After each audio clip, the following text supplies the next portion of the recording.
প্রায় ৪৪ কানি জুড়ে আম বাগান, সেখানে আম গাছ রয়েছে প্রায় ১.৫ সহস্রাধিক।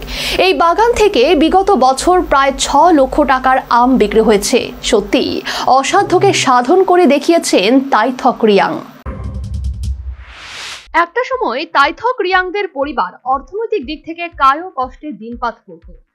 এই অবস্থায় তাইথক রিয়াংকে তার এক শুভাকাঙ্ক্ষী তাদের টিলা জমিতে আম চাষ করার পরামর্শ দেয়। এই পরামর্শ পেয়ে উৎসাহিত হয়ে তাইথক আমবাসা কৃষি দপ্তরের সাথে যোগাযোগ করে আম বাগান করতে শুরু করে। এখন যেদিকে চোখ যায় সেদিকেই শুধু আম গাছ। আমবাসার শিকারিবাড়ি এলাকায় বিস্তীর্ণ টিলাভূমি জুড়ে রকমারি আমের বাগান করে বলা যেতে পারে এক অসাধ্যকে সাধন করে দেখিয়েছেন তাইথক রিয়াং। মিয়াজাকি ব্যানানা, ম্যাঙ্গো থেকে শুরু করে রকমারি প্রজাতির আম গাছ রয়েছে এই বাগানটিতে। প্রায় ৪৪ কানি জায়গা জুড়ে রয়েছে এই আম বাগান। বাগানটিতে আম গাছ রয়েছে প্রায় ১.৫ সহস্রাধিক। গাছগুলির প্রতিনিয়ত পরিচর্যা করেন তাইথক রিয়াং। কৃষি দপ্তরের তরফ থেকেও সহায়তা করা হয়েছে। সে আরো জানায়, গত বছর কিছু কিছু গাছে ফলন এসেছিল, বিক্রি হয়েছে প্রায় ৬ লক্ষ টাকা। এবছর আমের ফলনের আশা অনেক।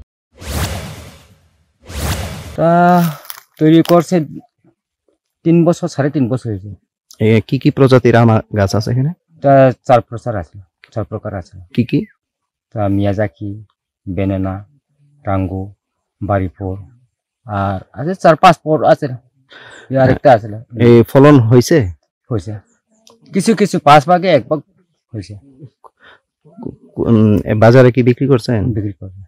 কেমন লাভবান হইতেছে?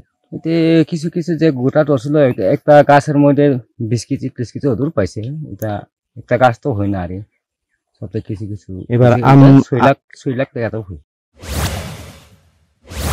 কৃষি দপ্তরের তরফ থেকে প্রতিনিয়ত তাইথক রিয়াং এর সাথে যোগাযোগ করে চলেছে। কোনো সমস্যা রয়েছে কিনা বা গাছের পরিচর্যা কিভাবে করা উচিত সে সংক্রান্ত বিষয়ে প্রতিনিয়ত সহায়তা করা হয়। এই বিষয়ে আমবাসা কৃষি দপ্তরের সুপারিনটেন্ডেন্ট জয়াপ্রভা দেববর্মা বলেন, এবছর উনাকে কিছু আমের চারা দেওয়া হয়েছে, পাশাপাশি আর্থিকভাবেও সহায়তা করা হয়েছে। অর্থাৎ যতটুকু করণীয় তা করা হচ্ছে।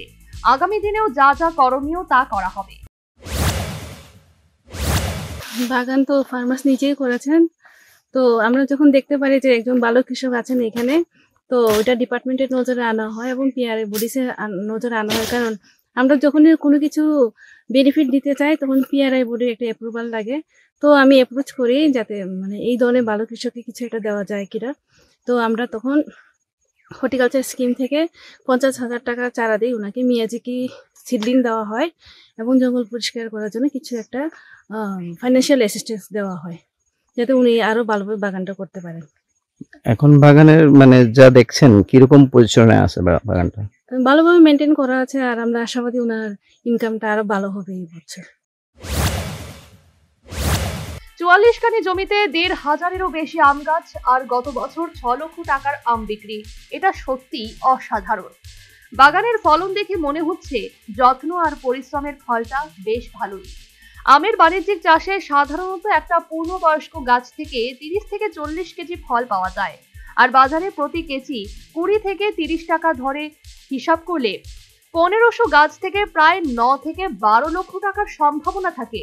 আর ইতিমধ্যেই সেই লক্ষ্যের অর্ধেক ছুঁয়ে ফেলেছেন তাইথক রিয়াং, যা বেশ উৎসাহজনক। তাইথক রিয়াং এর এই সাফল্যে অনেকেই অনুপ্রাণিত হবেন। সব মিলিয়ে বলা যেতে পারে এবছর এই জায়গা থেকে আম রাজ্যের বিভিন্ন জায়গায় পাড়ি দেবে। সবশেষে বলা যায়, উৎসাহ আর উদ্যোগ থাকলে অভীষ্ট লক্ষ্যে উপনীত হওয়া সম্ভব। Bureau report, news vanguard.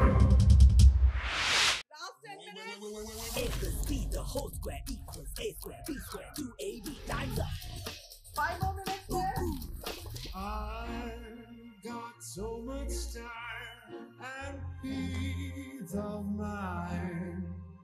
Life's feeling fine.